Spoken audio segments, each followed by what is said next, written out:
So just hold on to it and I'll explain. Okay. Before I start today, I just want to let you guys know what you're getting yourself into. Today, you're going to be presented with a series of tools and abilities. And when you combine these tools and these newfound abilities into a specific manner, poetry, for example, you can accomplish, you can create the worlds and the freedoms, the motions and the process that you see fit. I'm not responsible with what you do with this. A knife can be used to spread butter, but a knife can also be a device to kill people.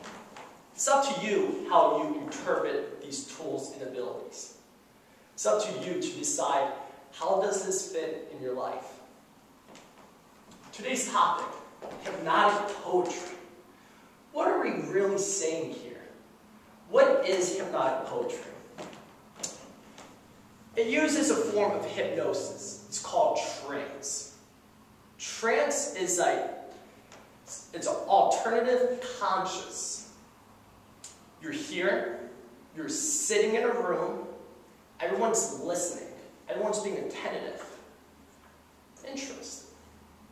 When you leave this room, you're not going to be listening attentively, you're not going to be concentrating and focusing on my words. You're going to be acting differently. You're going to be acting differently, you're going to be using different processes you have already. The biggest people, the best trance process, biggest people that use trance are athletes. Someone who fights. You need to learn to slow down time. You need to learn pain management. You need to learn to focus your concentration through the punches. It takes a lot to fight. You can't fight just, hey, I'm here, I'm ready to fight. It doesn't work like that. They claim the person in the deepest trance will always win the fight, because that person can slow down the time the best. They can manage their pain the best. They can out-survive their opponents. Have you guys ever driven before?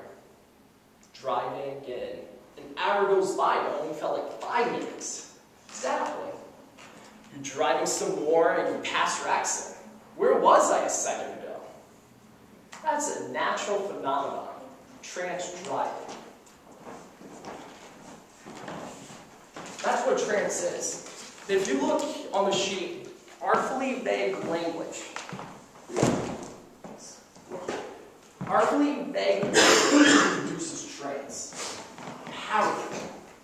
Powerful in its own right. So if you can speak in a vague language that's artfully put together, that person, that listener, is going to trance out. They're going to have an open mind. They're going to wrap their head around one single ideal. And by wrapping their head under one single ideal, their reality becomes real.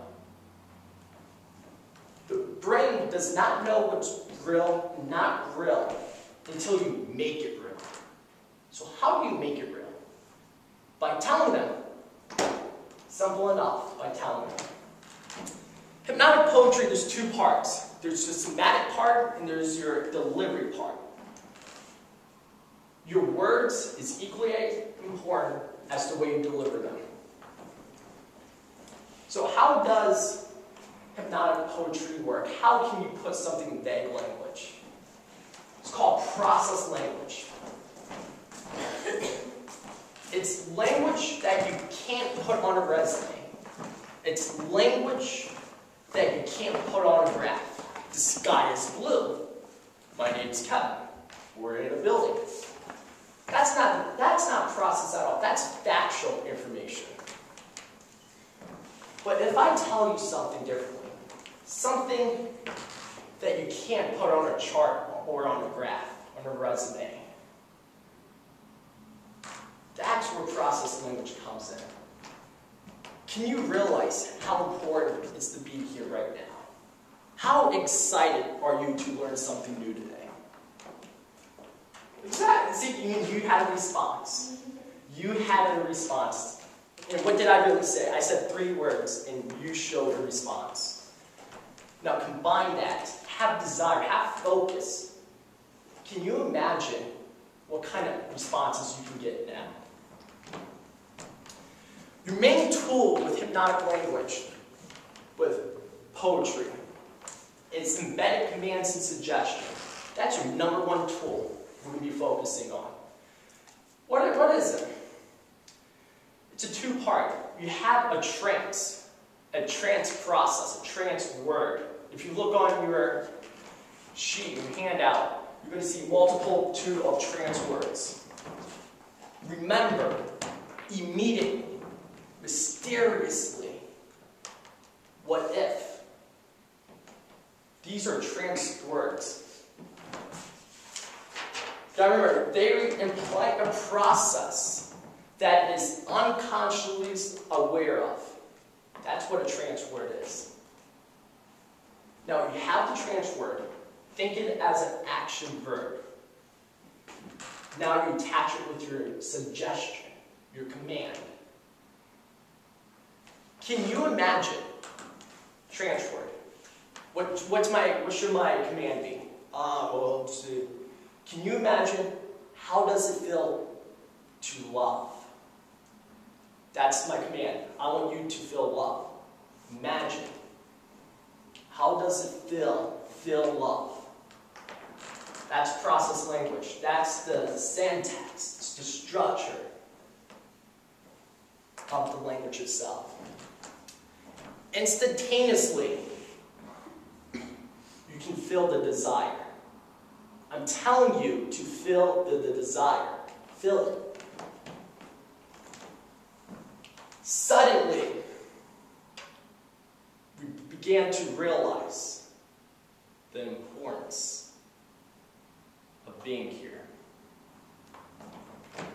Suddenly, and realize 2 trance words put together, it has double effects.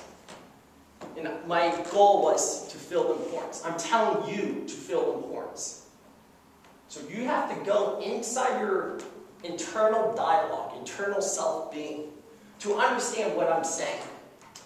This is how process language works. This is why this works and does the effect we do. If I tell you imagine something, you have to imagine it, whatever I tell you, to understand what the words actually mean. If I say love, what's love? Everyone will have a different meaning. Because no one will have the same feeling of love. No one on this earth. But when I say love, you have to go inside yourself and experience that love to understand this is what I think love is. Ooh, intense. Intense. That's why if you look on your sheet at the top, your communication should have a purpose. When you talk with someone, have a purpose. With hypnotic poetry, I want the person to fall in love with me. Simple enough. I want that person to feel that loveness. I want that expression. So when I talk with someone, I'm going to use an embedded command. I'm going to use a trance word. Imagine. So imagine is my word, my command, I want them to feel love. Imagine all that love inside of you, expressing deeply for me.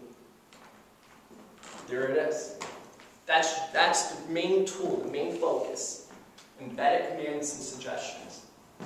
History lesson, so you can tell us at parties and get together. There was a man by Milton Erickson, the world's greatest psychotherapist. This is where this stuff developed from. Embedded commands is something he developed by accident. You gotta remember, our minds are the most powerful things in this universe. The nose knows, and it's behind our nose. When he was a chief psychiatrist back in 1950, there was a guy, just a guy sitting on a bench. He was in this mental hospital for 3 years. And all he did was word salad. So we just talk random words, no meaning, makes no sense.